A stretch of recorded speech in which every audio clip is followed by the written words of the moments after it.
Okay, folks, my name is Eamon McMahon. I'm a founder member of Reclaim the Enlightenment, and I want to welcome you all to another webinar in our series looking at, not celebrating, but remembering and in many ways criticizing the 100 years of the partition of Ireland. So our very successful series has been looking at different aspects of that. And today we'll be looking at partition in other kind of states, other nations, and the partition of Palestine in 1948 is going to be the focus of this talk. I want to thank Trasnatira and Liam, who is managing the technology behind this presentation this evening. And before I forget, I also want very much to extend thanks to John Gray, who took over the chair of Reclaim the Enlightenment after I departed. And I think John and Stephen McCracken have worked together on an amazing partnership, and made this a very and growing and hopefully a long term, very robust and exciting organization. So I just want to acknowledge that. I am delighted with the progress that has been made. Now, this is, as I'm sure everybody will be aware, there's a very, if you like, I don't think appropriate is the right word, but a very tragic timing of this event tonight, given that we've just witnessed the kind of the devastation of the violence and the atrocities that have taken place in Palestine and in occupied Palestine and in the historic Palestine in Israel. This was not part of our planning, and it's not something that we rejoice in. We've all kind of witnessed the distressing scenes of the last couple of weeks. And one aspect of that tonight's presentation will be relating to is that what we have witnessed is settler colonialism in one of its most violent forms. Quite often, settler colonialism functions without any kind of necessity to demonstrate the violence and the power that underlines it, is behind it, but we have witnessed that in the last couple of weeks.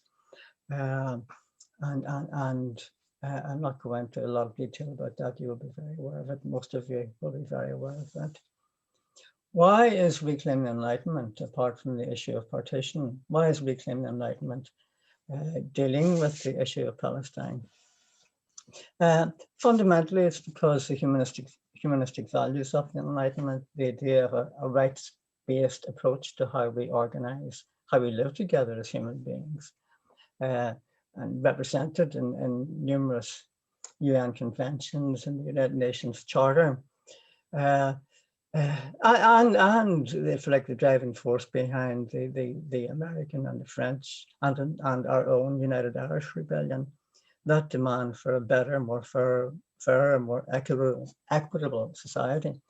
Those values are tremendously called into question. In fact, they are undermined and ignored in societies that practice apartheid.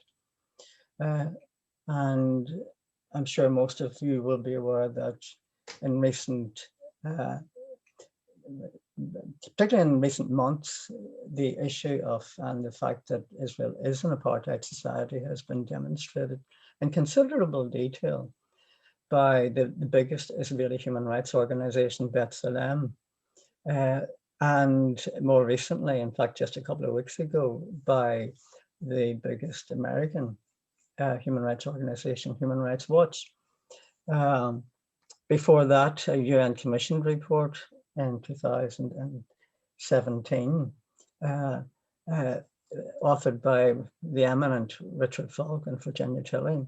That report demonstrated that Israel was an apartheid state inside its own kind of, I was going to say its own borders, but Israel has never declared its borders, but inside Israel itself, in terms of the occupied territories, and that includes East Jerusalem and Gaza, and in terms of the refugees. the diaspora that apartheid was being practiced then. I'm involved in the Trade Union Friends of Palestine and working with ICTU. We have been addressing this, and the Irish Congress explicitly stated that this was an apartheid state in 2007. Ex-President Carter wrote about that in 2007 and said that Israel was vastly becoming an apartheid state. That was the natural outcome of its structures and administration of the occupied territories. But really, you know, it's only when it seems to be white people or people from the West who talk about apartheid that we sit up and take notice of it. It gets attention, it gets articles in The Guardian and so on. But the Palestinians themselves have been saying this for decades. From the very beginning, Palestinians have been pointing that out. And I think we'll hear from David tonight some of that. Another reason, and I'm going to finish now, but another reason why we who defend the Enlightenment values and we're very much trying to achieve that with the whole Reclaim the Enlightenment project here, is that we are opposed to theocracies. A theocracy is an offense against the humanistic values of the Enlightenment, of liberal democratic societies.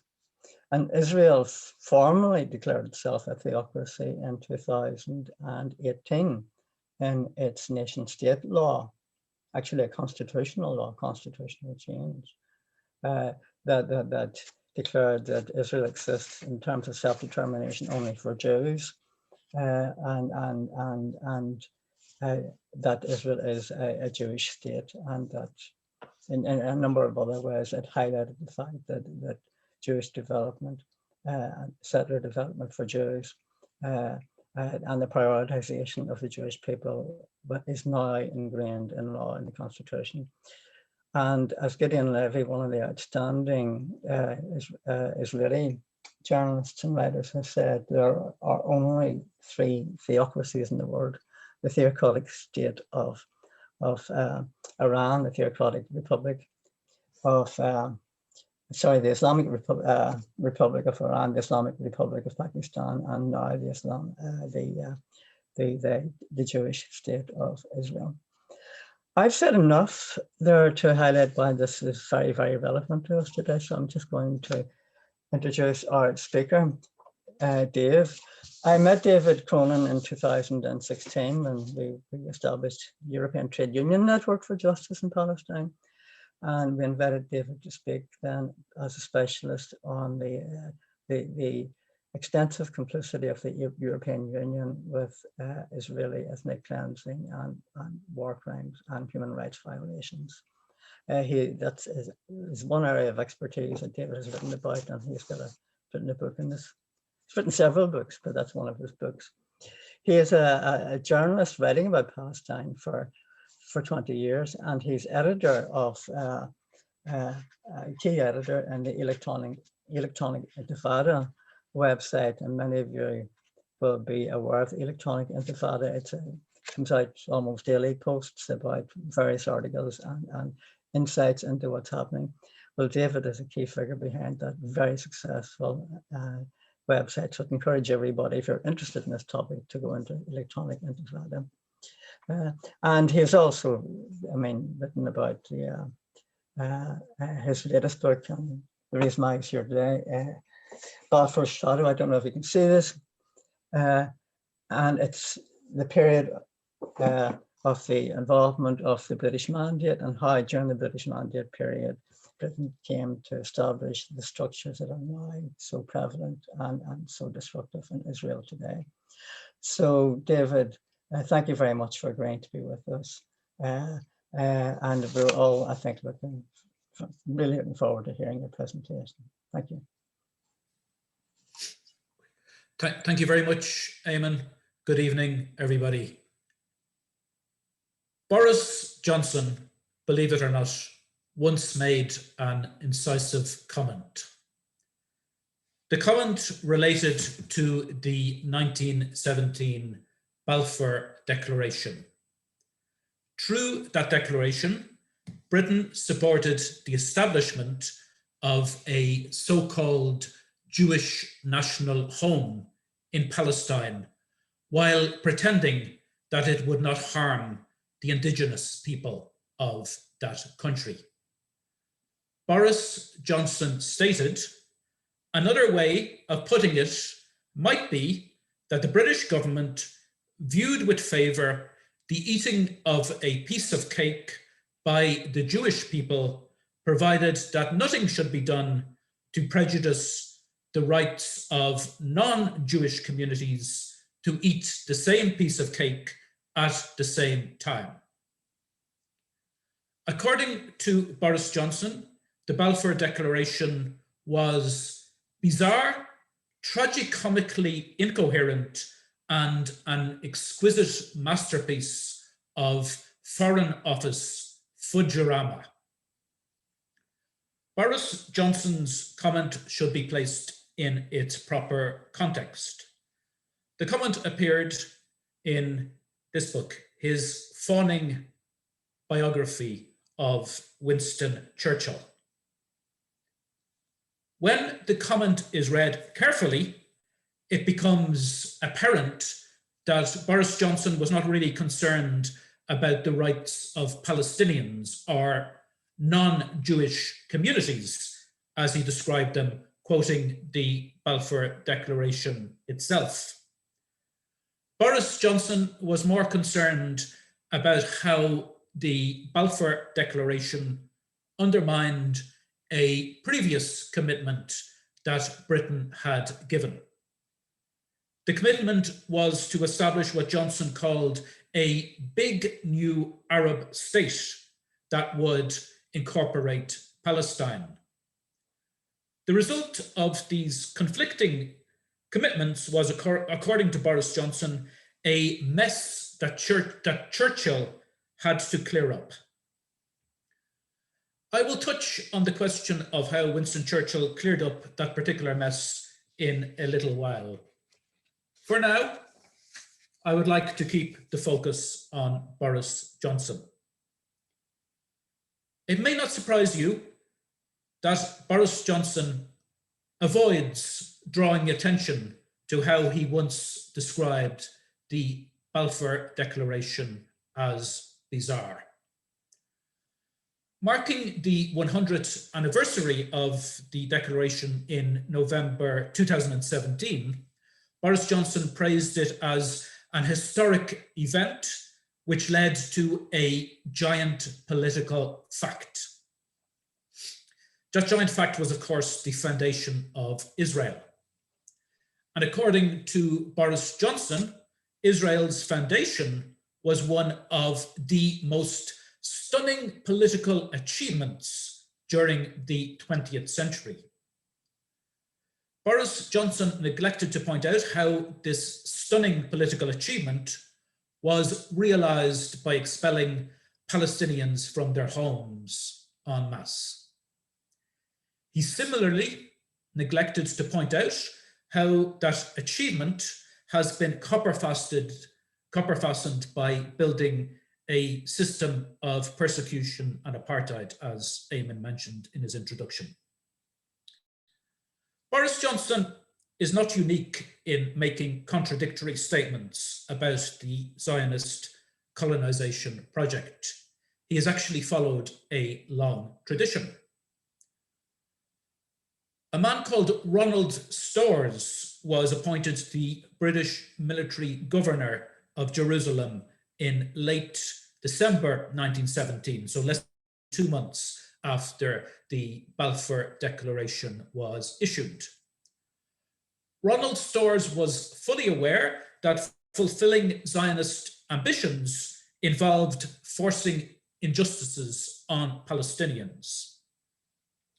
In his book, Orientations, Ronald Storrs indicated that he understood why Palestinians could not accept Zionism. He questioned, at least implicitly, the claim that Jewish settlers were asserting an ancient right of ownership to Palestine. Palestinians, he suggested, were bound to oppose the settlement of their land by Jews, as well as Britain's sponsorship of settlement activities. The reaction of thinking Arabs to that colonization, he added, could be compared to how Englishmen would regard instructions from a German conqueror for the settlement and development of the Duchy of Cornwall, of our downs, commons, and golf courses, not by Germans, but by Italians returning as Roman legionaries. Despite those perceptive remarks, Ronald Storrs was a steadfast supporter of the Zionist project. Ronald Storrs wrote, "Nothing great has ever been easy nor accomplished without deep searchings of spirit. Though I encountered, perhaps not less than others, some of the asperities of Zion, I could never understand the dullness of soul in Europe, which failed to perceive that Zionism, for all its inherent difficulties and gratuitous errors, is one of the most remarkable and original conceptions in history." Ronald Storrs sometimes mixed romantic images with hard-headed observations about geopolitical strategy. By realizing the Zionist project, the wilderness would rejoice and blossom like a rose, he wrote in one sentence. In the following sentence, Ronald Storrs encapsulated part of the rationale behind the Balfour Declaration. The Zionist movement would, according to Storrs, form for England a little loyal Jewish Ulster in a sea of potentially hostile Arabism. Ronald Storrs may have been alone during that era in drawing a parallel, or at least an implicit parallel, between the Zionist colonization of Palestine in the 20th century and the plantation of Ireland's northern counties in the 17th. But he was not the only one to present the colonization of Palestine as useful for Britain, the Zionist colonization of Palestine as useful for Britain. Chaim Weizmann, a leading representative of the Zionist movement, was arguably the main player in convincing Britain to issue the Balfour Declaration. Chaim Weizmann, later the first president of Israel, constantly sought to depict Zionism as pro-British. Chaim Weizmann was not averse to invoking anti-Semitic conspiracy theories when it suited him to do so. Such theories often rested on baseless rumors about Jews wielding a great deal of secret power. Being on friendly terms with the Jews of the world, Chaim Weizmann argued, matters a great deal even for a mighty empire like the British. On another occasion, Weizmann contended that Palestine would only be of value to Britain if we are strong there. He added that we consider a British Palestine and a Jewish Palestine practically identical. The inference behind such claims was that the Zionist movement would help Britain to carve out a sphere of influence in the Middle East as the old Ottoman Empire fell apart following the First World War. Similar arguments were made by Herbert Samuel, a British politician and a committed Zionist. Herbert Samuel had argued as early as November 1914 that a Jewish state should be set up in Palestine. A memorandum written by Herbert Samuel read, "I thought that British influence ought to play a considerable part in the formation of such a state because the geographical situation of Palestine, and especially its proximity to Egypt, would render its goodwill to England a matter of importance to the British Empire." Less than 6 years later, in 1920, Herbert Samuel was appointed Britain's first High Commissioner for Palestine, so the head of the British administration in Palestine that was established after the First World War.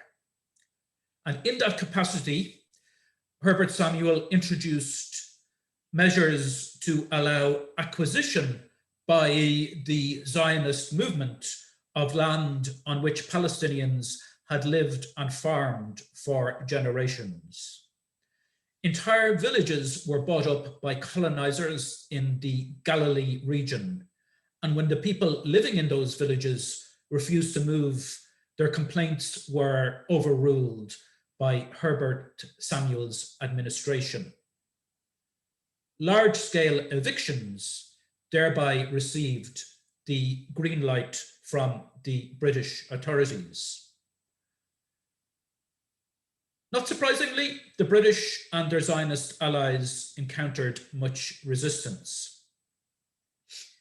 Faced with unrest in the early 1920s, the aforementioned Winston Churchill, then Britain's colonial secretary, recommended that a picked force of white gendarmerie should be formed and dispatched to Palestine. It would be comprised of men who had previously served in the Black and Tans and the auxiliaries, Crown forces based in Ireland during its War of Independence.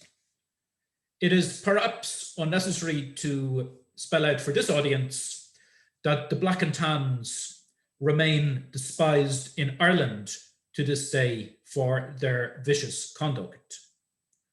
Among their many crimes were that they shot dead my great-granduncle, Patrick Hartnett, who was a postman in County Limerick, and that they burnt down much of Balbriggan, the town where I grew up in County Dublin.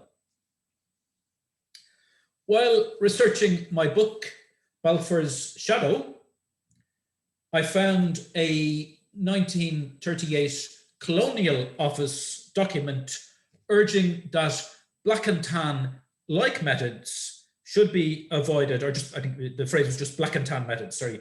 The Black and Tan methods should be avoided in Palestine. That appeal came a little late, to put it very mildly. Britain had been employing ruthless Black and Tan-like methods in Palestine for about 2 decades at that point. Douglas Duff served with the Black and Tans in Galway before heading to Palestine as a recruit in the gendarmerie set up on Winston Churchill's initiative. Douglas Duff was an overt racist who wrote about encountering lesser breeds in the Middle East. Douglas Duff rose through the ranks to become a police inspector for the Jerusalem area. He has been immortalized in the phrase "duffing up," a euphemism for torture. And Duff's memoirs indicate that he may have been a pioneer of that odious practice known as waterboarding. The British acknowledged in official reports that Zionist colonization was leading to the mass eviction of Palestinians from the land on which they lived and farmed. Yet, the British continued facilitating the development of Zionist colonies, even approving plans to provide those colonies with weapons. In the year 1936, a major Palestinian revolt erupted. Grattan Bush, a legal advisor to Britain's colonial office, responded to the revolt by warning that repression by force is repeating the mistake which was made in Ireland. His warning was ignored. Military commanders were assured that they could take whatever measures are necessary. On the false pretext of urban renewal, the British demolished the old city of Jaffa, leaving its residents homeless. Charles Taggart was a police officer who was born in Derry. After heading Britain's security forces in India, Charles Taggart was tasked with giving tactical advice on how the revolt in Palestine could be crushed. On his recommendation, a huge barbed wire fence was erected along part of Palestine's frontier. The fence came complete with the most advanced surveillance technology of that era. Taggart's fence, as the project was known, cost around £2 million, a huge sum for that era. Charles Taggart advocated too that a register should be compiled for villages with bad reputations. As it happened, the British had already begun work on such a register. In May 1939, more than 100 men were rounded up in Halhul, a village in the Hebron area, on the excuse that it had a bad reputation. 8 men died from heat exhaustion after being held in an open-air pen. The British authorities tried to blame their deaths on the weather, but also admitted that the men were not given adequate food or water for a number of consecutive days. State archives even refer to how British established a concentration camp near Sarafand al-Amar, a village on Palestine's coastal plain.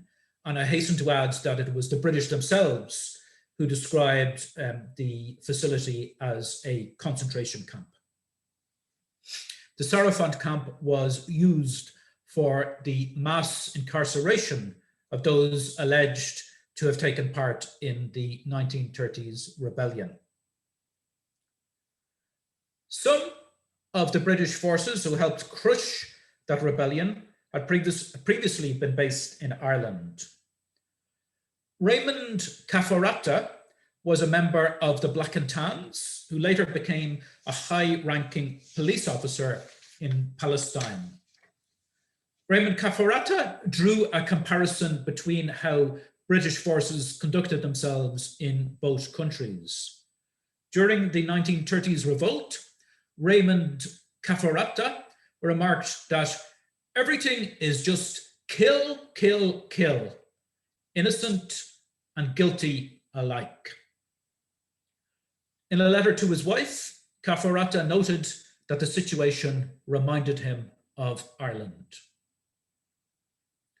Bernard Montgomery was probably the best known figure in Britain's security forces with experience of both Ireland and Palestine.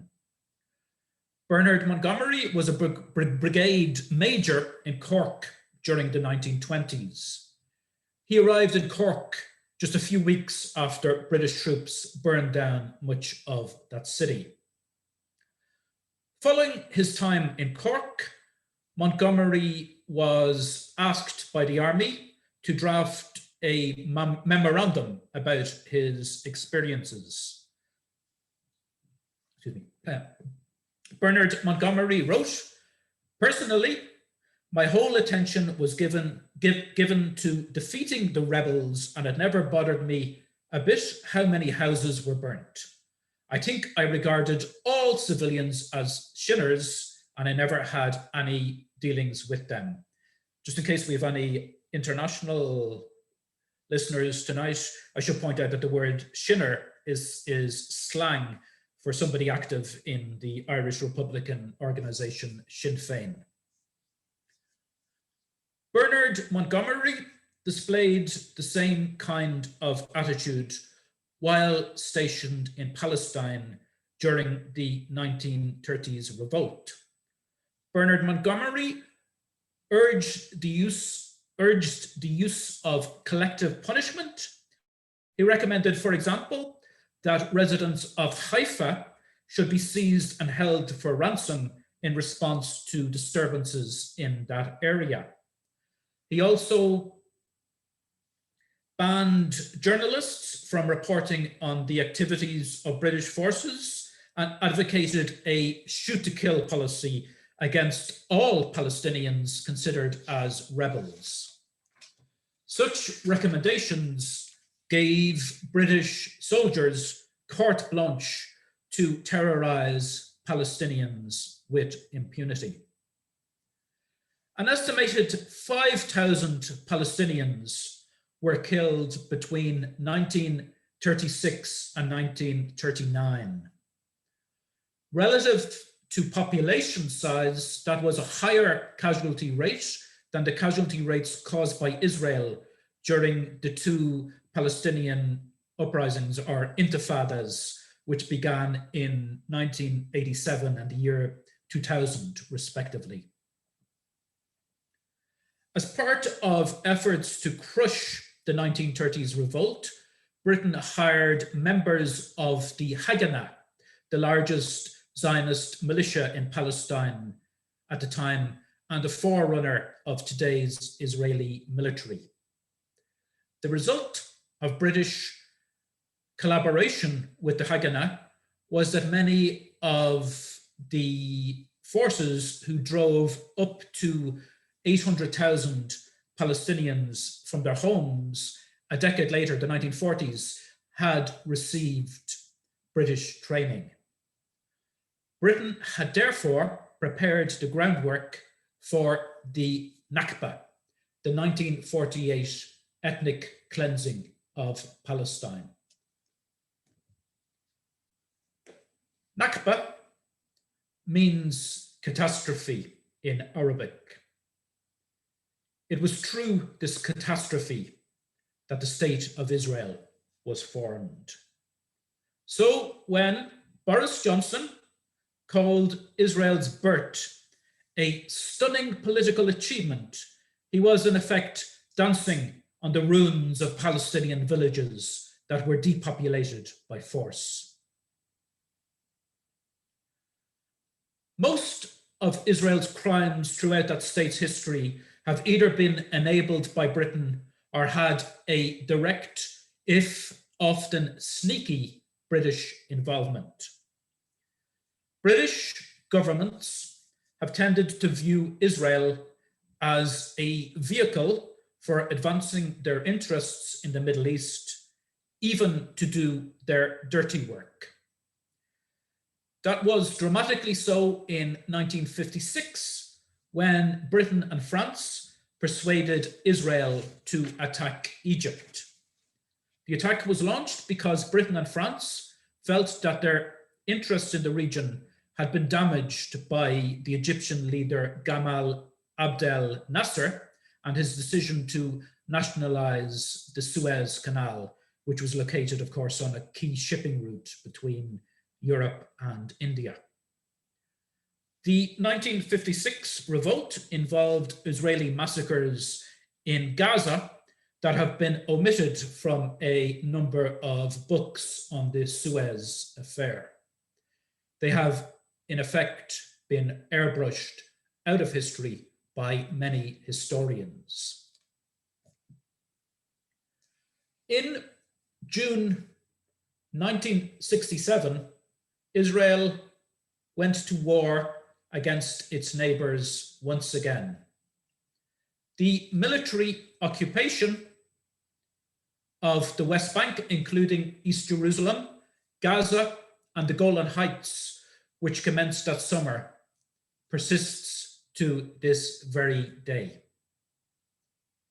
The occupation was facilitated by hundreds of battle tanks that Britain exported to Israel before war was declared. The British Embassy in Tel Aviv was pleased by feedback from Israeli generals about how those tanks performed better than had been expected.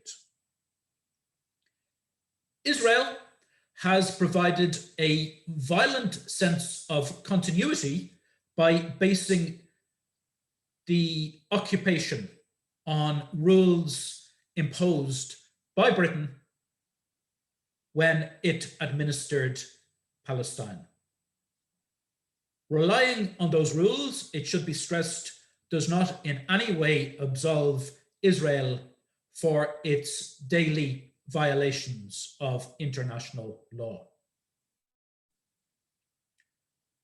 Britain's embrace of Israel appears to be getting tighter.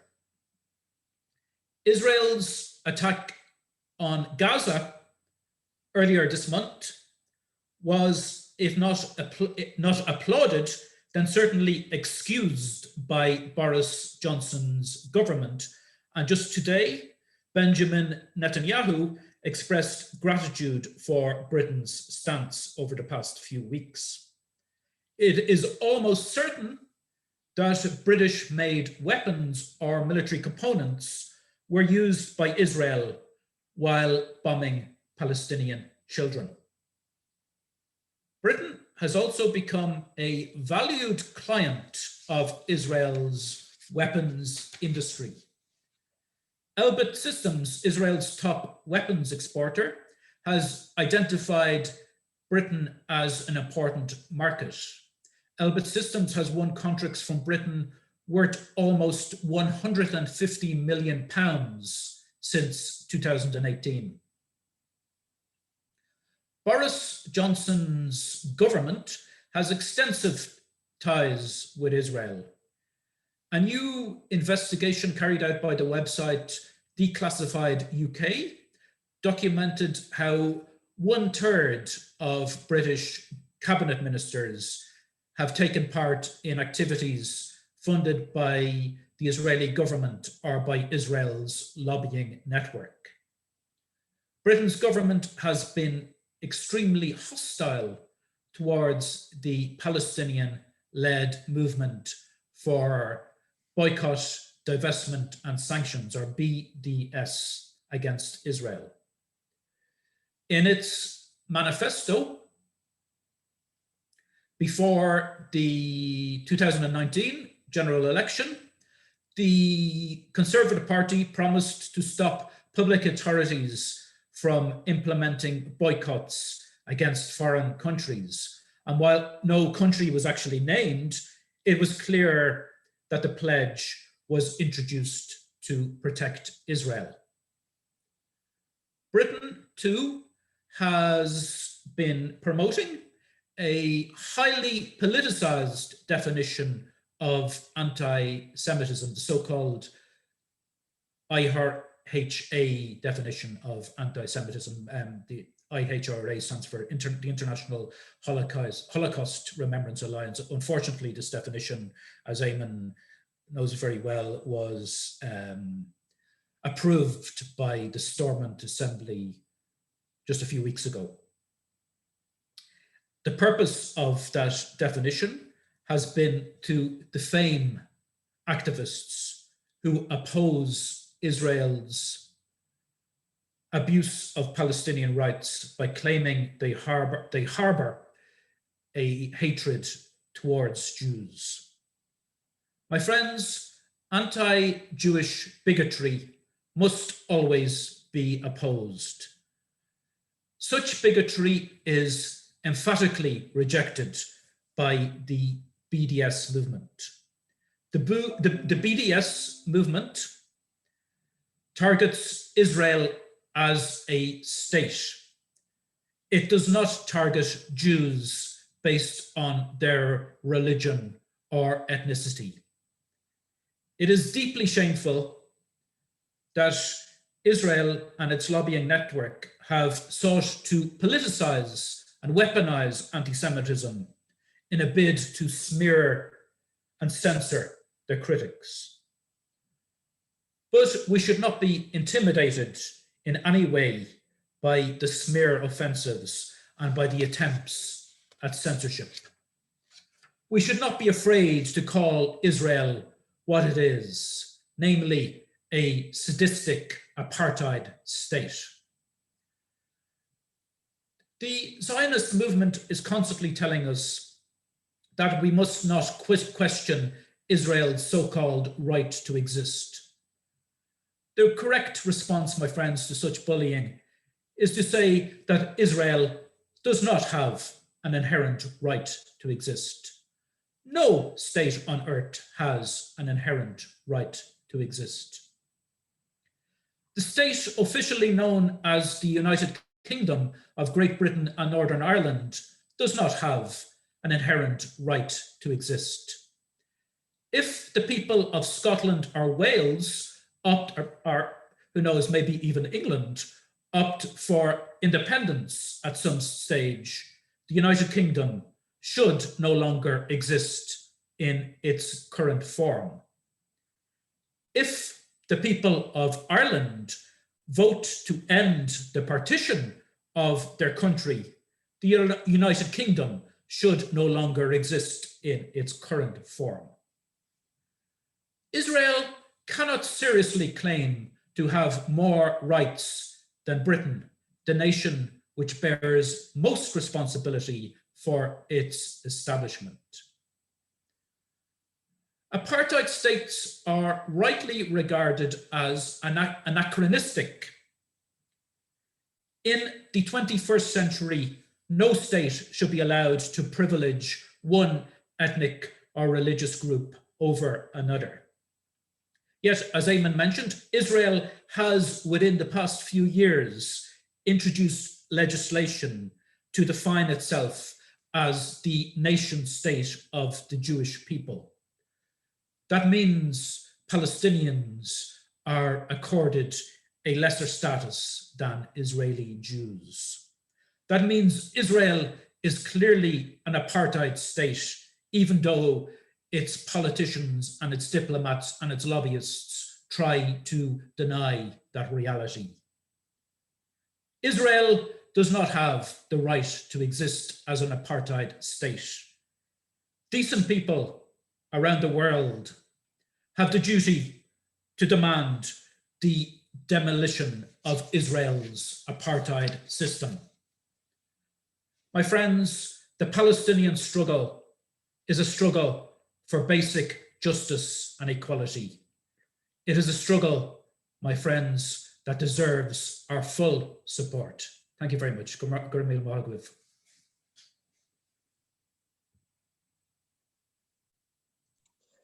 Well, thank you very much, David, for that absolutely forensic analysis of how the structures and the techniques of settler colonialism were put in place during the British Mandate period and were cemented and supported after Israel itself and its ethnic cleansing of 750,000 or 800,000 Palestinians led to the establishment of the State of Israel.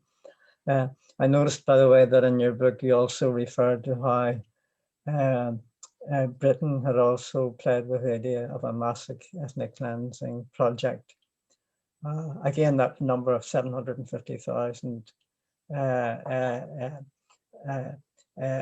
exporting the indigenous population to Iraq, where they thought they might feel a bit more at home instead of in the settler colonial state. But there are a number of questions. I've got some myself, but I will refer to the others who are watching. So I'll take up the first question. It's from Paddy Mackle, and he's referring to the period prior to the Nakba, the establishment of the Israeli state. And was there any opposition to what Britain was doing and involved in Palestine in the British Parliament, and how was that voiced and how was it responded to and dealt with? The short answer is yes, but Paddy has caught me on the hop slightly. Well, actually, there was opposition right from the word go, pretty much to the Balfour Declaration. One very interesting point that should be stressed is that some of the strongest opposition to the Balfour Declaration came from members of the British Jewish Committee. I mentioned earlier Herbert Samuel, who was the first British High Commissioner for Palestine. Herbert Samuel himself was very much supportive of the Zionist movement, but he had a cousin by the name of Edwin Montagu. What's of particular significance is that in 1917, Edwin Montagu was the only Jewish member of the British cabinet. He was the Secretary for India. Edwin Montagu was completely opposed to the Balfour Declaration. He wrote a memorandum that was very prescient. Edwin Montagu argued that by supporting the Zionist movement, Britain would encourage anti-Semitism. He felt that the persecution of Jews in Europe would increase, and that there would be an effort made to push Jews out of Europe to Palestine, which is basically what has happened. I think the title of his memorandum was "The Anti-Semitism of the Present British Government," or something along those lines. Edwin Montagu regarded himself as British, and he saw Judaism as a religion rather than as a race. And so he argued he was completely opposed to this idea of the Zionist idea of arguing that Jews were a race who should have their own nation. He felt that his home was Britain, and that by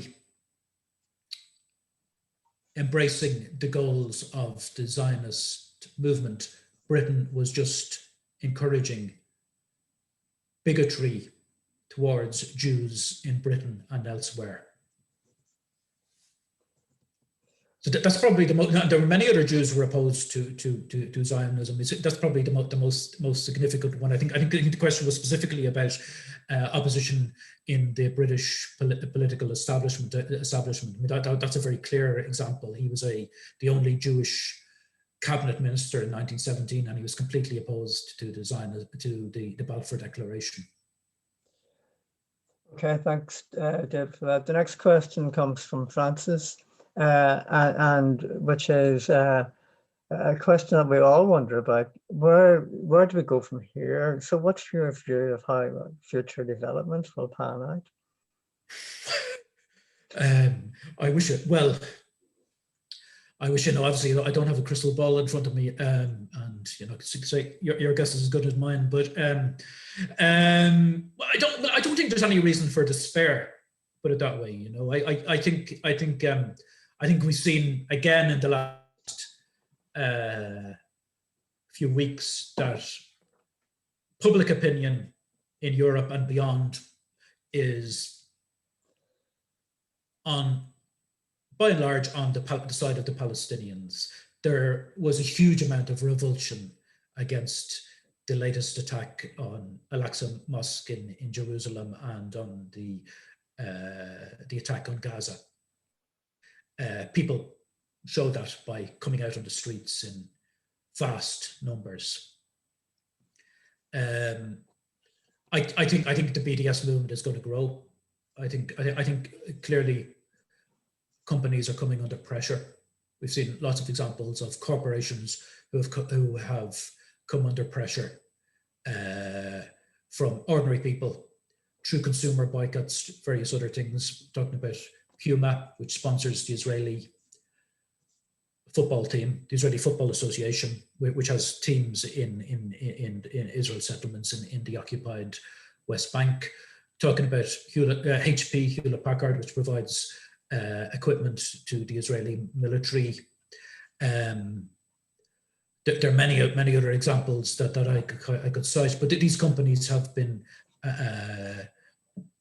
faced by consumer boycotts, which has clearly had an impact.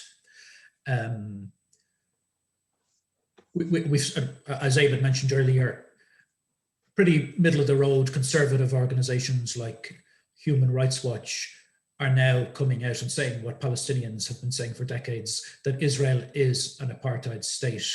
Just yesterday, the Dublin government said that it was going to acknowledge that Israel is carrying out the de facto annexation of the West Bank, or at least of a large part of the West Bank. Ireland is the first European Union state to do so. That could lead the way for sanctions. I hope it will lead the way to sanctions. I hope it will mean that history will repeat itself in a good way. Ireland was, of course, the first country to impose sanctions on South Africa during its apartheid era. I hope that Ireland will be the first European state to impose sanctions against the apartheid state of Israel. Okay, thanks for that, David. Question from John Linus. Is the British Israelite movement still existing, and does it have significant support amongst Christians and some members of political organizations as well? I have to confess, I don't know very much about the British Israel movement. I actually hadn't even heard of it until I did a speaking tour in Ireland in 2017. And two people actually asked me about it. That was the first time I've heard about it. So I looked up what it was. It was a movement actually in the 19th century, I think, the British Israel movement. I'm not aware of it, and it's an interesting story. There's a story, I can't remember the details, but there's an interesting story about the Hill of Tara and the British Israelite movement doing something burying something or doing something very fascinating with the Hill of Tara. I'd have to look it up. It's a few years since I looked it up, but I'm not aware of it still being active in any way. But certainly Christian Zionism is still a very powerful project. It's still a very, particularly in the United States. It explains why there's an important constituency in the United States that will support everything that Israel does. Of course, Donald Trump pandered to that constituency, the Christian Zionist or the Christian evangelical constituency, as it's often called. Yes, and it's a much more powerful influence, much more powerful than the Zionist lobby itself. Well, they're part of the Zionist lobby, but by Jewish people who are advocating for pro-Israeli kind of stances. The shift in opinion amongst Jewish people in the States, particularly young millennial Jews, it's really quite amazing how I think 40% of them in a recent survey supported BDS against Israel. They've supported sanctions against Israel. and presumably they'll be associated more with the Democratic Party, and the grassroots Democratic Party is making huge changes emerging. The Christian Zionist movement will be more associated with the Republican Party, I presume, and they're very, very powerful. So the next question is from Liam. It's a fascinating lecture. Liam says, David, how do you explain that people in the Israeli state who either suffered through the horrors of ethnic cleansing during World War II or were well aware of it, allowed similar practices later in their name? Was there ever much resistance within the Israeli population themselves, within the Jews of Israel, to their government's apartheid regime?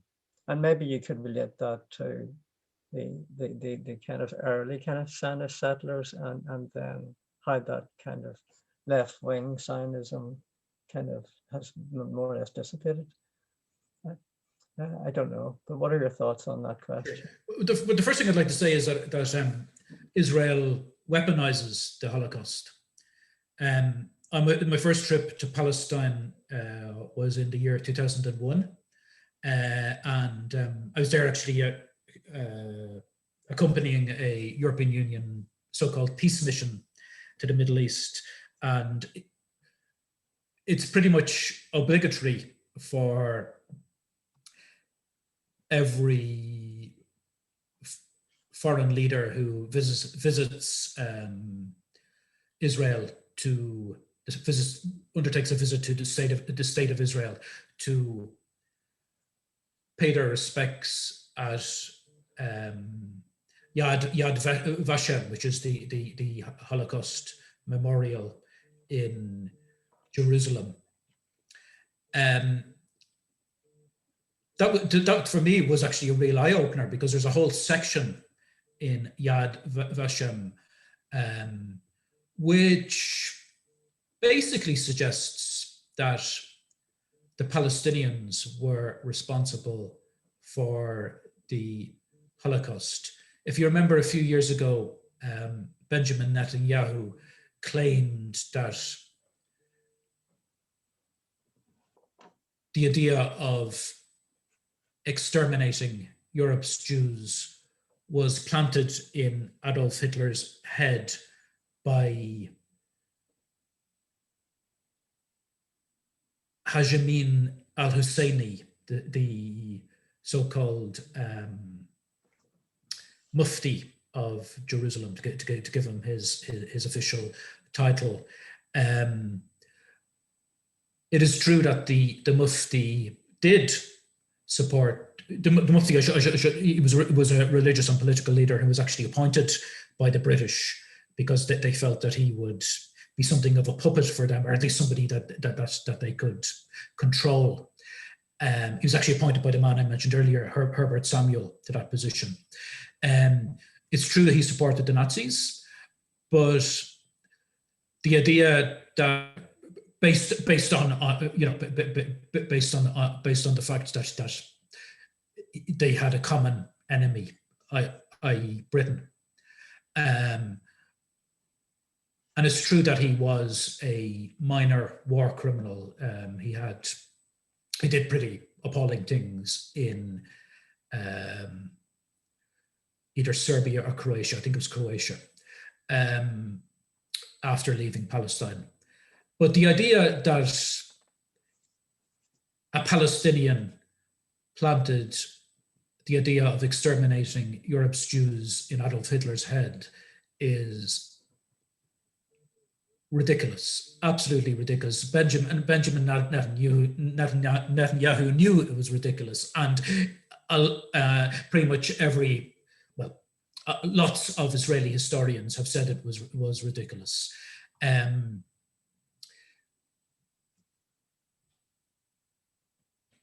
If you go to Yad Vashem, there's a whole section there about the Mufti of Jerusalem, and it's quite clear. It became quite clear to me, even though I didn't know a lot about the situation at that time, that Israel was trying to apportion at least part of the blame for the Holocaust on the Palestinians. With the Mufti's role in the Holocaust was a very minor one in the overall scheme of things. He warrants a small section in any major history, maybe a page or two in any major history of the Holocaust at most. But Israel has always weaponized this thing. You know, if you look at the way that Yad Vashem is used, they often have ceremonies there for the Israeli military, giving the idea. You hear speeches that, you know, Israel is avenging the Holocaust. You know, this is something that's kind of drummed into the heads of Israelis, the minds of Israelis from a relatively young age. Unfortunately, I think you know, I have Israeli friends. I have some Israeli friends who have managed to rise above the brainwashing and become very critical and quite inspirational campaigners against Israeli apartheid. Quite brave. But unfortunately, the majority opinion in Israel is pro-Zionist, and which is not surprising given that given the extent of propaganda, given how, I mean, the old cliche, of course, is that Israel is a military, what is the expression? Military with a state, an army with a state. That happens to be, it's a hugely militarized country. I remember when the first time I was in Gaza, just taking a train from Tel Aviv to Ashkelon in Israel. The train, I've never seen anything like it. The train was packed with soldiers in uniform. I've actually never seen anything like it in my life. It was an illustration of how militarized Israeli society is. Yeah, thank you for that, David. And I mean, we brought one of those young, critical Israeli Jews over here. She was a conscientious objector on. Mirav, was it? Yeah, no, she wasn't. No, but she unfortunately she didn't have to go to jail at that time, and there's a growing number of young people who are refusing to serve in the army. And in the early days, they were sent to prison and suffered solitary confinement and so on. But Shahaf, we were able to bring her to meet with our trade union colleagues here. So we took her to East Belfast, we took her to Lisburn to meet the Fire Brigade Union, we took her to a meeting in Ballymena, you know, and it's really trying to break down the kind of sectarian knee-jerk reaction that exists here to the situation in Palestine. Well, I also was fortunate enough to be able to visit Yad Vashem, which is, by the way, built on the Palestinian village that was ethnically cleansed and the people were slaughtered, Deir Yassin. But the irony of that is just quite amazing. But the Yad Vashem itself is a very poignant place to visit. And if you can excuse the obvious indoctrination of all the young people and the cadets to bring in to make them see these horrible images, the children's memorial is really quite powerful, I have to say. And you know, I was fortunate enough to be able to write the conclusions of a ICTU delegation report. It was on the ICTU delegation in 2007. And I did say that every human being should have an opportunity to visit Yad Vashem. The Holocaust is a monumental crime we should never forget. But I'm minded, and I've got it here, of Bertrand Russell. A couple of days before he died, Bertrand Russell, a great Enlightenment figure, his last testament to humanity was about Palestine. And he said this: "We are frequently told that we must sympathize with Israel because of the suffering of the Jews in Europe at the hands of the Nazis. I see in this suggestion no reason to perpetuate any suffering." And he's written an incredible statement. I would love to quote some more about it, but I'm just aware that there are some other questions as well. So our next question, I think, is from Stephen. Is it Stephen, you're wondering, did Britain at the time of the mandate give financial or other concessions to Jewish potential migrants to settle in Palestine? And you also have a follow-up question about whether Britain, you wonder if Britain didn't accept any goods coming from occupied. I think you're talking about currently if Britain accepts any goods coming from occupied territories. And I know that you can elaborate upon that as well, David. So the issue of, did Britain give financially sponsor Jewish migrants to settle in Palestine, and what's their current approach to settlement to occupied goods from the occupied territories? Okay, I'm not aware of Britain giving financial support to Jews to migrate to Israel, to Palestine. Germany did. There was a transfer. There was an agreement, of course, a famous agreement that a man called Ken Livingstone got in a lot of trouble about a few years ago. But he basically, what he was saying is basically correct. There was an agreement between Nazi Germany and the Zionist movement to move Jews from Germany to Israel, to Palestine at the time. And if memory serves me correct, there was a financial package to that agreement. The question of settlement goods, if I understood it correctly, I think the question was, are Israeli settlement goods coming into Britain and Ireland? Was that the question? Yeah. Yeah. Yeah, the short answer to that question is yes, as far as I know. Neither Britain nor Ireland nor the European Union bans Israeli settlement goods. The most that has been done is to require that they be labeled accurately. In other words, that the labeling says exactly where they come from. They don't say that they come from Israel, but they say that they came from Israel settlements in the occupied West Bank or in the Golan Heights. In Ireland, there has been a law approved by both houses of the Parliament, the Erupted, to ban Israel's settlement goods. Unfortunately, that ban has been blocked from entering into force by the aforementioned Simon Coveney, the Ireland's foreign minister. He actually made it an issue in the formation of the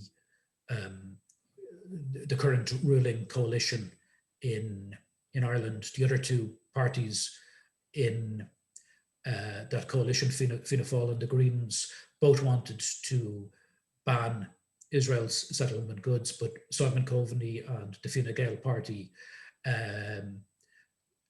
insisted on keeping that ban out of the programme for government. So while Simon Coveney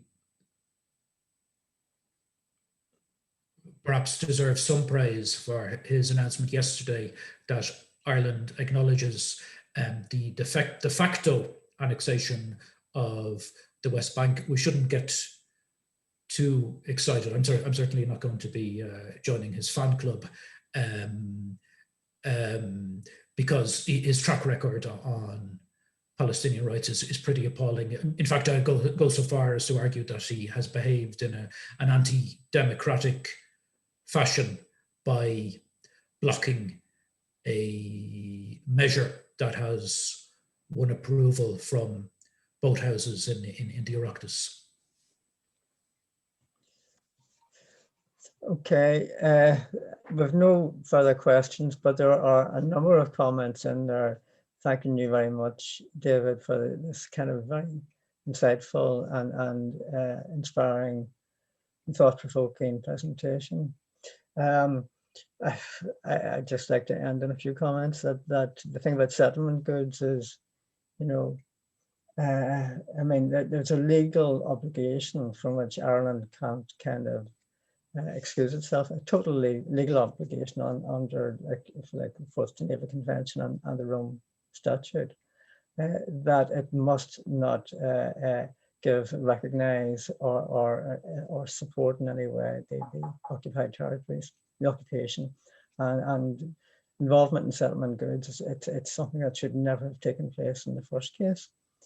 So there's a totally legal obligation on not just Ireland, but all other states not to facilitate this and not to recognize the occupation or